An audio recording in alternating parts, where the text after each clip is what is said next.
নমস্কার বন্ধুরা। আগামী ৪৮ ঘন্টায় পশ্চিমবঙ্গের আবহাওয়ায় বড় পরিবর্তনের ইঙ্গিত। কলকাতা সহ দক্ষিণবঙ্গ ও উত্তরবঙ্গের একাধিক জেলায় ভারী থেকে অতি ভারী বৃষ্টির সম্ভাবনা তৈরি হয়েছে। কোথায় সবচেয়ে বেশি বৃষ্টি হবে, কোন কোন জেলাগুলিতে বজ্রবিদ্যুৎ ও দমকা হওয়ার আশঙ্কা রয়েছে, বিস্তারিত জানুন আজকের এই বিশেষ আবহাওয়া আপডেটে। বঙ্গোপসাগর থেকে প্রচুর পরিমাণ জলীয় বাষ্প প্রবেশ এবং সক্রিয় মৌসুমি অক্ষরেখার প্রভাবে রাজ্যের বিভিন্ন জেলায় বৃষ্টির অনুকূল পরিস্থিতি তৈরি হয়েছে।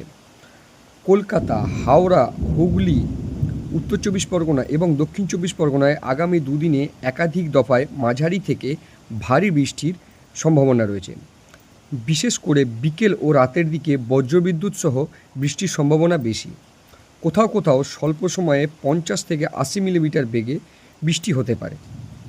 দক্ষিণবঙ্গে যেসব জেলাগুলিতে বেশি বৃষ্টি হওয়ার সম্ভাবনা রয়েছে: পূর্ব মেদিনীপুর, পশ্চিম মেদিনীপুর, ঝাড়গ্রাম, পূর্ব বর্ধমান, নদিয়া, মুর্শিদাবাদ ও বীরভূম।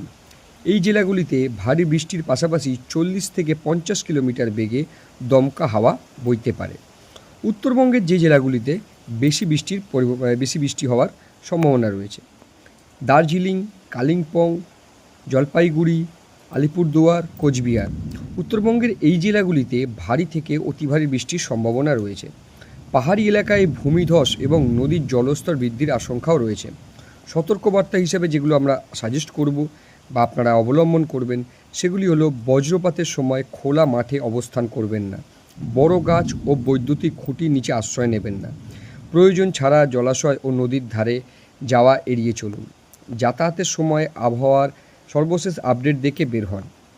সব মিলিয়ে আগামী ৪৮ ঘন্টায় কলকাতা সহ দক্ষিণবঙ্গের বিস্তীর্ণ এলাকা এবং উত্তরবঙ্গের প্রায় সব জেলাগুলিতেই বৃষ্টির সম্ভাবনা রয়েছে। তবে সবচেয়ে বেশি বৃষ্টির সম্ভাবনা রয়েছে পূর্ব মেদিনীপুর, ঝাড়গ্রাম, মুর্শিদাবাদ, নদিয়া, কলকাতা সংলগ্ন এলাকা এবং উত্তরবঙ্গের পাহাড় ও ডুয়ার্স অঞ্চলে। আবহাওয়ার সর্বশেষ আপডেট পেতে আমাদের channel West Bengal weather today subscribe করুন। ভিডিওটি ভালো লাগলে লাইক করুন এবং শেয়ার করে পশ্চিমবঙ্গবাসীর কাছে পৌঁছে দিন এবং নিরাপদ থাকুন। Thank you.